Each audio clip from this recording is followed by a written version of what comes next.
Florida 2020. A cold case that haunted a quiet suburban town for years has finally been solved. The victim, Ethan James Delacruz, a 7-year-old second-grade student known for his boundless imagination and love for dinosaurs. One summer evening, Ethan vanished without a trace. His backpack found abandoned near a wooded trail, a place he knew well. What followed were years of unanswered questions, false leads, and a community left shattered by silence. But in a stunning turn of events, a forensic breakthrough in DNA evidence has led to an unexpected arrest, one that would rock the very foundation of trust in the town. Before we begin, drop a comment with your country and the time right now.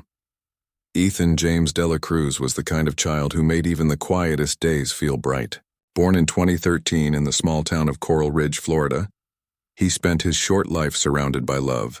His mother, Isabel Delacruz, worked nights as a nurse at St. Vincent's Medical Center. His grandmother, Rosa, who had immigrated from Puerto Rico decades earlier, was his daytime protector, the one who packed his school lunches, reminded him to wear sunscreen, and always had a story ready at bedtime. They lived in a modest single-story home just 3 blocks from Willow Creek Elementary. The yard was nothing fancy, but it had what Ethan loved most: a wide patch of grass for sketching dinosaurs and a small orange tree he'd planted with his mother. Every morning, before walking to school, he'd run out and count the oranges. "One for every day I'm brave," he once said. Ethan was quiet, often reserved in groups, but once he opened up, his creativity poured out like rain on pavement. He carried a worn-out sketchpad in his backpack, pages filled with doodles of stegosauruses battling dragons, smiling volcanoes, and self-drawn superheroes. His favorite was Captain Shellback, a half-turtle, half-boy protector of his imaginary town. At school, his teacher, Ms. Radcliffe, often said Ethan had the heart of an artist and the eyes of a scientist. He was fascinated by how things worked. He asked questions, lots of them. Why does thunder sound angry? Why do leaves fall even when the tree is healthy? Coral Ridge was the kind of Florida town often passed over on maps, a sleepy place caught between coastal wetlands and long stretches of 2-lane roads. People left their doors unlocked. Kids biked to gas stations to buy popsicles in the summer heat. Church bells rang on Sundays. Everyone knew the Delacruz family. Rosa sold handmade empanadas at the weekly farmers market. Isabel volunteered at the library when her schedule allowed. And Ethan, he was just beginning to discover who he might become. There were no signs, no warnings, no whispers in the dark. But later, when investigators retraced Ethan's final days, they would find overlooked details that no one had questioned at the time. The same man who waved at Ethan on his way to school. The same red pickup truck parked across from the playground more than once. The same strange presence Rosa said gave her a bad feeling one afternoon. A passing moment she didn't think much of. Until it was too late. At the time, though, nothing felt off. Coral Ridge felt like home, safe, predictable, tucked away from the kind of headlines that belonged to bigger cities. Ethan had plans for the summer. He wanted to build a cardboard time machine with his cousin. He wanted to see a real fossil at the Natural History Museum. His birthday was only 2 months away. He was turning 8. His mother had already bought the decorations, dinosaur-themed, of course. Everything was waiting, but time was running out. Somewhere in the warm Florida air, something watched, waited. Someone knew that a sleepy town like Coral Ridge didn't expect danger. Someone knew a child like Ethan wouldn't say no if you smiled the right way. Someone knew this town wasn't ready for what was coming. What hidden danger was lurking in the very place Ethan called home? June 3, 2020, started like any other summer afternoon in Coral Ridge, Florida. The air was thick with humidity, the sun baking sidewalks to a near glow. It was the first day of summer break, the kind of day children dream about all year. And for Ethan James Delacruz, it was freedom. No more spelling tests, no more early alarms, just long open days of sketching dinosaurs, racing bikes, and exploring the edges of his quiet world. That morning, Ethan ate cereal while watching cartoons with the volume just loud enough to wake Rosa. Around noon, he asked politely if he could ride out to the Everwood Trail, a short wooded stretch just a 5-minute pedal from the house. He'd been there before. It wasn't far. Rosa hesitated, but Ethan promised to stay on the path. be back before dinner, and carry his sketchpad in case he found inspiration in the trees. He wore his favorite red t-shirt, the one with a cartoon T-Rex roaring in sunglasses, and a pair of worn sneakers Isabel had just washed.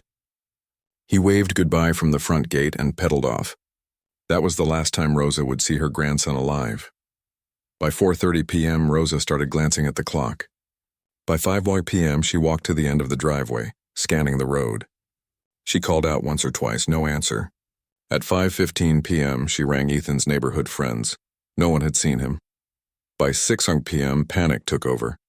Rosa called Isabel in tears. Isabel dropped everything at the hospital and raced home.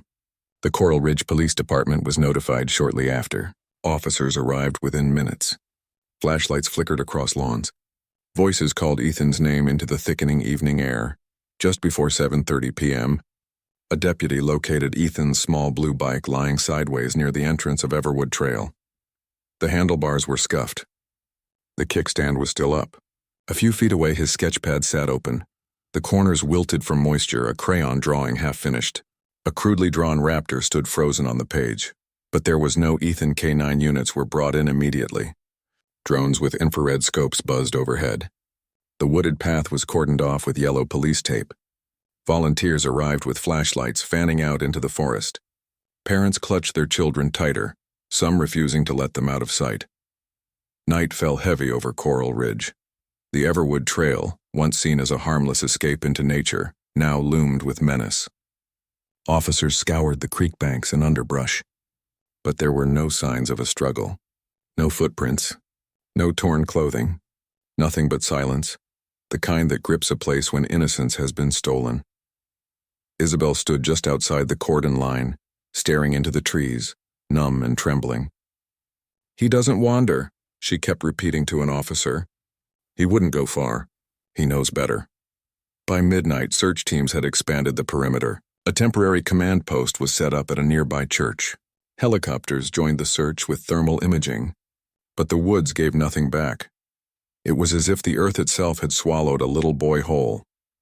Detectives began piecing together a timeline. Witnesses said they'd seen Ethan earlier that day near the trail entrance. A few remembered a red pickup truck parked nearby, but no one had taken down a plate number. No surveillance cameras. No eyewitnesses to a crime. Just a vanished child and a growing sense of dread. How could a little boy disappear without a sound and leave no trace behind?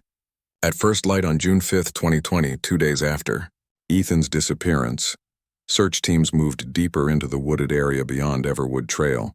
Dozens of volunteers had combed the same stretch over and over, but a new team, brought in from neighboring counties, insisted on a systematic grid search. The sky was overcast, the air thick with post-rain humidity. Everything was still damp. Every branch, every footprint had to be re-examined. At approximately 6:23 a.m., a K9 unit signaled at a patch of uneven earth just over 300 yards into the tree line. It looked like a natural dip in the ground, but the disturbed soil and scattered leaves told a different story. Officers quickly cleared the area. Beneath the foliage, partially covered in twigs and mud, lay the lifeless body of a young boy. It was Ethan. He was curled on his side, barefoot, his small hands turned inward. His red dinosaur t-shirt was stained with dirt, the fabric torn near the collar. His wrists bore faint but undeniable signs of having been tied, bruises too symmetrical to be accidental. There were no shoes, no backpack, only the child, silent, still. Word spread quickly. By mid-morning, Coral Ridge residents stood frozen behind police lines. Some sobbed. Others stood in stunned silence. Candlelight vigils that had begun with hope turned instantly to mourning. In front of Ethan's school, handmade signs appeared. "Fly high. Ethan and justice for our dino boy." His teacher, Ms. Radcliffe, had to be helped out of the building when she collapsed in grief. The medical examiner confirmed what many feared. Ethan had been smothered. Asphyxiation. No wounds, no broken bones. The act had been deliberate yet strangely clinical. There were no signs of a prolonged struggle. No DNA, no foreign hairs, no clothing fibers found on or near the body. Whatever trace the killer left, if any, had vanished, likely washed away by the rainstorms that swept the area the night after Ethan disappeared. Investigators found the lack of evidence deeply troubling. This wasn't a chaotic, impulsive act. Whoever did this knew what they were doing. They left no fingerprints, no signs of entry or exit, no trail back to the outside world. And that suggested something far more chilling. This wasn't a panicked crime of opportunity. This had been calculated. The discovery forced Coral Ridge to confront a new reality. For years, the town had worn its safety like a badge of honor. Low crime, high trust, doors left unlocked, children walking to school alone. But now all of that felt shattered. Parents began walking their kids in pairs. Curfews were enforced. Trust, once freely given, turned to suspicion. Detectives pushed hard. Every search dog was sent back through the trail. Soil samples were taken. Bark from trees near the ditch was tested. But nothing spoke. Nature had absorbed the story.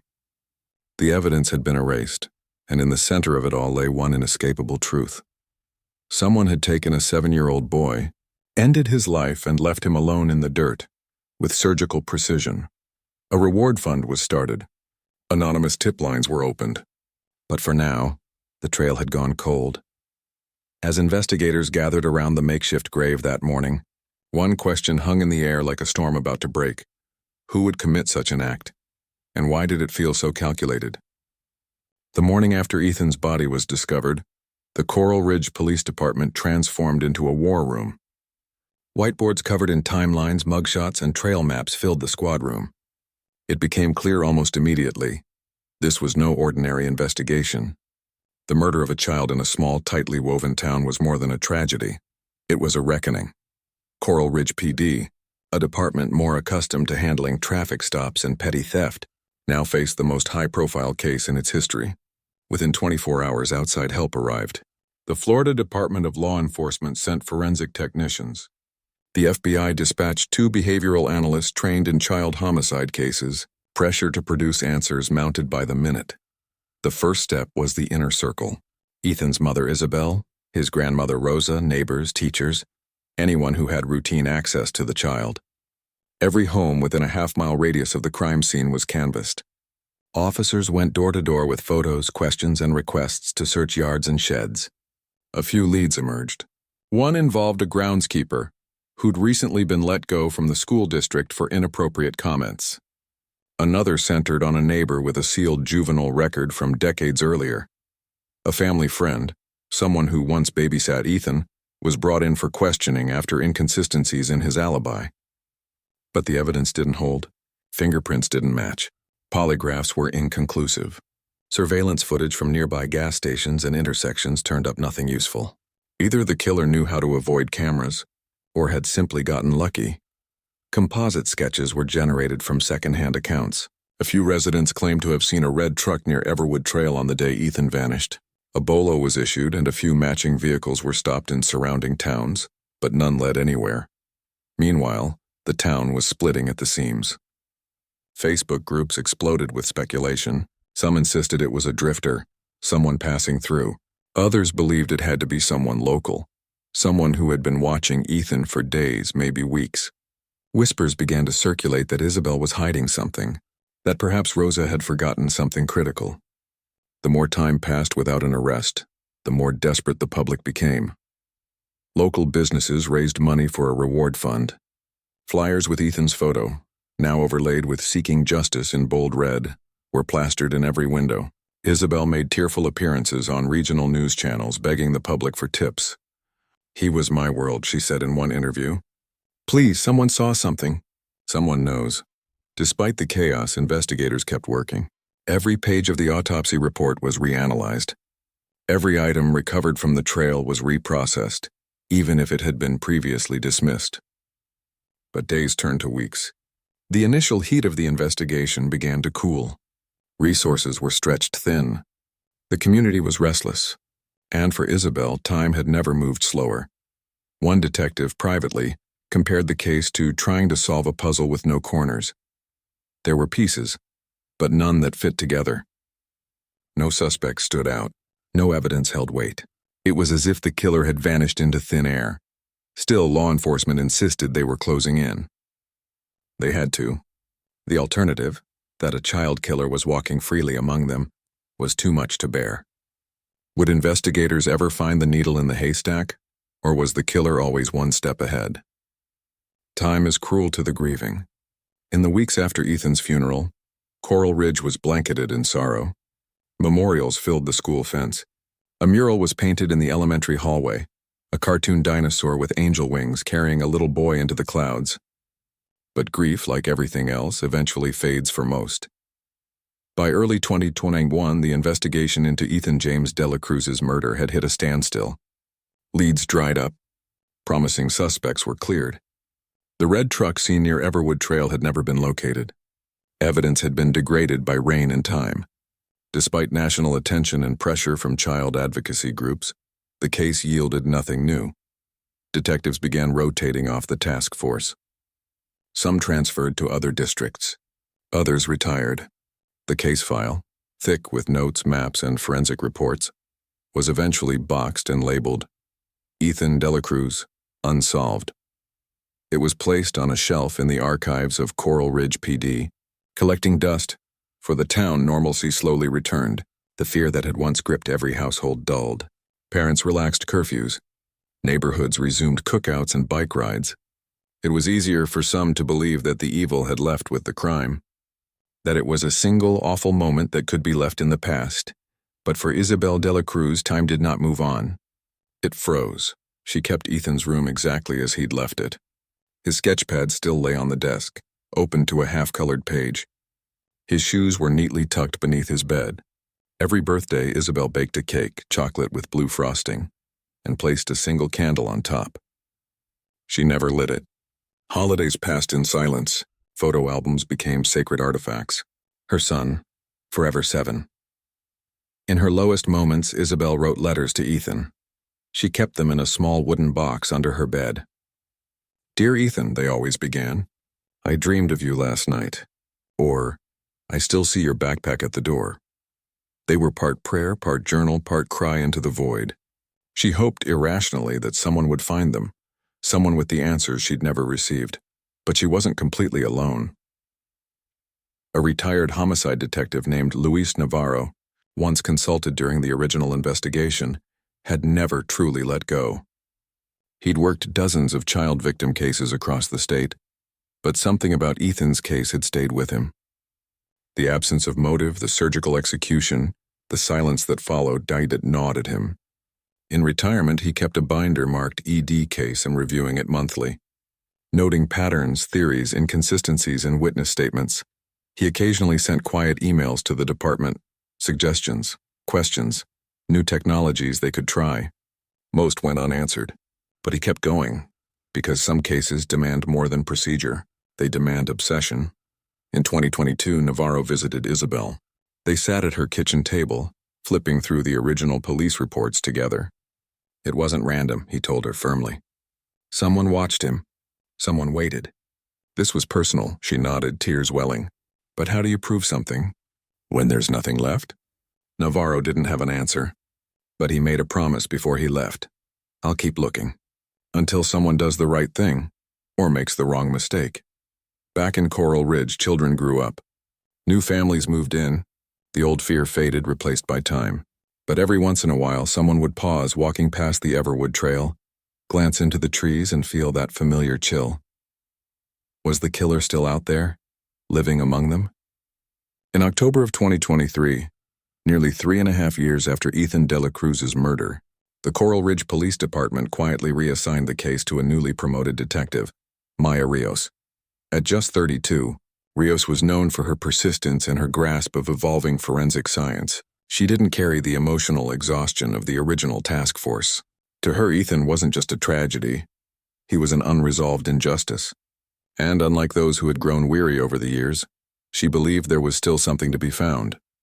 Rios started where most had finished, the evidence room. Inside a sealed box labeled Delacruz E. Homicide. 2020, she found the familiar contents. Crime scene photos, soil samples, the autopsy report, a collection of recovered items, and Ethan's sketchpad. She flipped through it carefully, studying each page. On one corner of the back cover, barely visible to the naked eye, was a faint smudge like an oily thumbprint. It had been noted in 2020 but never processed. Back then, The technology wasn't advanced enough to yield viable results from such a degraded sample. But 2023 was different, thanks to new developments in touch DNA analysis, including advanced low-copy number, LCN sequencing. Even partial prints could now offer genetic clues. Rios sent the sketchpad to a specialized forensic lab partnered with the Florida Department of Law Enforcement. The process took weeks, but on November 6th, the lab called back. There was a match. The DNA profile hit in the federal CODIS database, a match to a sealed juvenile record belonging to Brandon Ellis, a now 28-year-old man residing in Alabama. At the time of Ethan's murder, Ellis had been living in Coral Ridge with his aunt less than 2 miles from the Delacruz home. He had volunteered at a local youth summer program briefly, something not disclosed on his sealed juvenile record. His prior offenses weren't public. As a juvenile, he'd been convicted of unlawful restraint involving another minor, an incident from when he was just 15. The record had been expunged from public view due to his age at the time, but the fingerprint submitted during his juvenile detention remained in the federal system. The discovery shook everyone at Coral Ridge PD. Detective Rios sat with the case file open, staring at the match notification. The fingerprint was found on Ethan's sketchpad, a personal item he carried everywhere. It was not something easily contaminated. It meant Ellis had handled it directly. But when and why? She began tracing Ellis's history. He'd only lived in Coral Ridge for 6 months in 2020. No one had flagged him during the original investigation. His name never surfaced in interviews. There was no record of him being near Everwood Trail, no traffic stops, no suspicious behavior, at least not that anyone remembered. Still, Rios knew one thing: the DNA didn't lie. She contacted Luis Navarro, the retired detective who'd kept tabs on the case. When she showed him the match, he nodded slowly. "I told you it was personal," he said. He knew that boy. But now came the harder part, proving it. Rios assembled a small task force and prepared to cross state lines. They would need to approach quietly. No mistakes, no leaks. If Ellis was responsible, there could be more victims. If he wasn't, the last hope of solving Ethan's case could slip away forever. But would this DNA lead them to Ethan's killer? Or just another dead end? On the morning of January 5, 2024, the quiet town of Pine Hollow, Alabama, woke to the sound of unmarked vehicles pulling into a modest duplex on the edge of town. Inside, Brandon Ellis, 28 years old, was getting ready for his job at a local hardware store when the knock came. It wasn't loud. It didn't need to be. The team, led by Detective Maya Rios and 2 U.S. Marshals, had prepared for days. The warrant was airtight. The evidence, a DNA match pulled from Ethan Delacruz's sketchpad, had finally tied Ellis to the unsolved Florida cold case that had haunted Coral Ridge for nearly 4 years. He didn't resist. In fact, according to the arrest report, Ellis looked almost relieved when they cuffed him. He asked only one question: "Does her mom know?" The extradition was swift. By the next morning, Ellis was back in Florida, booked into the Coral Ridge County Jail under heavy protective custody. The charges: first-degree murder, kidnapping, and child endangerment. The arrest made headlines across the state. "Cold case solved," the banners read. But behind the headlines were raw emotions, ones Coral Ridge hadn't felt in years: shock, rage, betrayal. Ellis had lived among them. Not just in proximity, but in trust. He had volunteered for a summer youth literacy program at Willow Creek Elementary. During the very same summer, Ethan was killed. His background check, conducted at the time, turned up nothing, thanks to a sealed juvenile record. He had read stories to children, helped serve snacks, and even stood in the same hallways where Ethan had once walked. Isabel Delacruz received the news from Detective Rios personally. She dropped the phone, sank to the floor, and wept. For years, she'd lived in torment, uncertain if the killer would ever be found, unsure if she'd ever hear the truth. Now she had a name, and worse, she had a face, a familiar one. In custody, Ellis waived his right to an attorney during initial questioning. Over several hours, he confessed to luring Ethan away from the edge of the trail. He claimed he'd spotted the boy alone and approached under the guise of looking for a missing puppy, a tactic often used by child predators. Ethan, ever the helper, followed. The rest, Ellis recounted in a flat voice, happened quickly. He led Ethan deep into the woods and, When the boy grew frightened, smothered him with his own shirt to silence him. There were no signs of sexual assault, no indications of long-term planning. And yet it was chillingly efficient. A calculated abduction executed in minutes, hidden beneath a mask of familiarity and trust. What disturbed investigators most was Ellis's lack of remorse. He spoke about Ethan not with malice, but with eerie detachment. No tears, no explanation for why. His motive to this day remains unclear. The psychological evaluation would later label him with antisocial personality traits and emotional detachment. But labels could never account for what he stole. Back in Coral Ridge, shock turned to fury.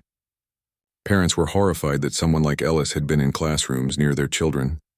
School officials came under fire for flawed screening processes. Community forums were flooded with outrage. For many, the arrest reopened wounds that had barely begun to scar. Ethan's mural at Willow Creek was surrounded by flowers once again. Handwritten notes from children read, "We found him," and "You can rest now, Ethan." But for all the relief the arrest brought, one question now loomed large over the courthouse and the grieving town. Would the justice system deliver a sentence that matched the weight of the crime? The trial of Brandon Ellis began on June 10, 2024, inside the Coral Ridge County Courthouse. From the very first day, it was clear this would not be a quiet proceeding. The gallery was filled to capacity. Reporters lined the back row with notepads and cameras. Parents of Willow Creek students sat clutching tissues. And at the front, facing the man accused of murdering her only child, sat Isabel Delacruz, stoic but trembling. The prosecution came prepared. They opened with a powerful timeline, establishing Ellis's proximity to Ethan in the summer of 2020. Surveillance data, outdated volunteer rosters, and school sign-in logs placed him within walking distance of Everwood Trail on the day Ethan disappeared. But the cornerstone of the case was the DNA, that partial thumbprint on the corner of Ethan's sketchpad. Forensic experts explained the new touch DNA process that led to the match. Analysts testified that it was a statistical impossibility for the print to belong to anyone else. It wasn't just science, it was the missing puzzle piece. The prosecution painted Ellis as predatory, calm, calculated, a man who knew how to exploit systems and children. They played snippets of his interrogation video, where he confessed with a chilling absence of emotion. "I thought he'd just follow me. I didn't mean for it to take long," Ellis had said, eyes fixed on the floor. The defense, limited by the strength of the evidence, tried to argue diminished capacity. They brought in psychologists who claimed Ellis suffered from untreated developmental trauma and emotional detachment stemming from his own childhood abuse. They asked the jury to consider mental health not as an excuse but as an explanation. But the courtroom wasn't moved. Midway through the trial, Isabel took the stand. Dressed in black, she held a photo of Ethan as she spoke.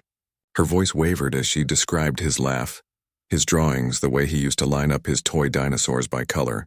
When asked what she missed most, she replied, "The weight of his hug." Then came the testimony that left the courtroom in tears. 3 of Ethan's former classmates, now 7th graders, stood and read short letters to their friend. "You were my best friend," one said, voice cracking. "I hope you're building cardboard spaceships in heaven." The trial lasted 8 days. Closing arguments were delivered with conviction. The prosecution reminded jurors of the methodical nature of the crime, the manipulation, the opportunity, all carefully aligned. This was not a moment of confusion, they said. This was a decision. The jury deliberated for just under 7 hours. On June 19, 2024, the verdict was read aloud. Guilty of first-degree murder and kidnapping. Ellis showed no emotion. Isabel clutched Rosa's hand as tears streamed down her face. The sentence was handed down a week later. Life in prison without the possibility of parole. Justice in its legal form had been delivered. But as the gavel fell and the courtroom slowly emptied, the air remained heavy. Conversations were hushed, faces blank. Because for all the finality the law can offer, it cannot rewind time. It cannot restore innocence. Outside, the crowd gathered. Some hugged. Others just stood still, watching the courthouse doors as if waiting for someone who would never walk through them again. What lasting scars had this crime left behind? And could healing ever truly begin? Ethan James Delacruz's life was short, But his legacy has stretched far beyond the confines of a courtroom. What began as a mother's desperate search for answers became something larger, a movement, a mission, a memory that refuses to fade. After the sentencing, Isabel Delacruz did not retreat into isolation. Instead, she turned her grief into purpose. With the help of community leaders and donations that poured in from across the state, she launched the Ethan Delacruz Foundation, a nonprofit dedicated to supporting families of missing and murdered children. The foundation offers emotional counseling, legal resources, and access to investigative support that many families in small towns lack. Its motto is simple: no child forgotten, no family alone. In Coral Ridge, Ethan's name became more than a headline. The city council voted unanimously to install a permanent memorial near the entrance to Everwood Trail. A smooth stone bench engraved with dinosaurs, stars, and the words, "In loving memory of Ethan James Delacruz, may your adventures continue." It's a place of quiet reflection now, often covered in flowers, paper cranes, and colored drawings from children who never knew Ethan, but somehow feel connected to him. His story also sparked real change. Following widespread outrage over Ellis's access to school programs, Florida lawmakers proposed new legislation to mandate expanded background checks for all school volunteers, including those with sealed juvenile records. The bill, dubbed Ethan's Law, passed through committee within months. It requires school districts statewide to perform fingerprint-based checks and share flagged findings across jurisdictions, closing the gap that once allowed predators to slip through unnoticed. At Willow Creek Elementary, the changes were visible. Teachers received training in child safeguarding. Security measures were upgraded. But something else shifted too: a cultural awareness. Parents no longer dismissed gut instincts. Children were taught how to recognize danger and seek help, and perhaps most poignantly, Ethan's spirit returned to the very classrooms where he once learned and laughed.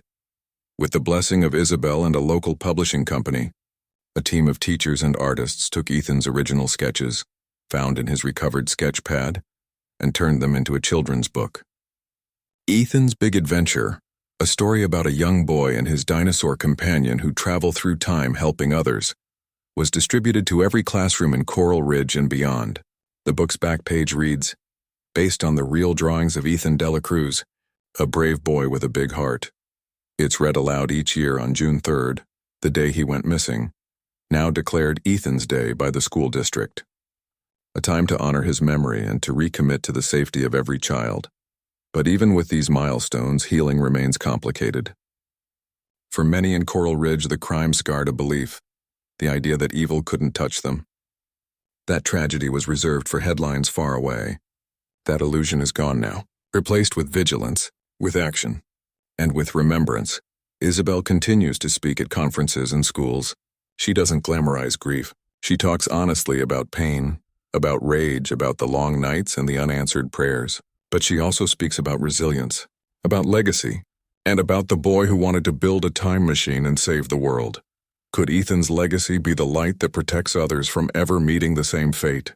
The 2020 Florida cold case of Ethan James Delacruz, a joyful, wide-eyed second-grade student with a sketchpad full of dinosaurs, began as a parent's worst nightmare. For years it remained a haunting mystery, a painful wound in the heart of Coral Ridge. A little boy disappeared, and for far too long no one could say why.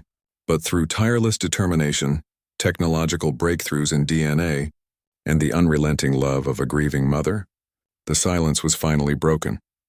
Brandon Ellis's arrest did more than resolve a case. It shattered illusions. A man once trusted in classrooms had taken a child's life. The betrayal ran deep. Yet even in the face of that darkness, Coral Ridge didn't collapse. It stood up. It changed. The town turned heartbreak into action. Ethan's name became synonymous with vigilance and protection. Ethan's Law changed how schools screen volunteers. His foundation now supports families walking similar paths of loss. His sketches live on in classrooms not as artifacts of tragedy, but as beacons of imagination and innocence. Justice, when it came, didn't erase the pain, but it offered closure. And from that closure grew something enduring. A legacy built not on violence, but on compassion, courage, and change. Ethan's story reminds us all that no life is too small to matter, and no voice too quiet to be heard. If this story moved you, share it. Let Ethan's name protect the next child, empower the next parent, and remind us that even in the face of tragedy, love fights back.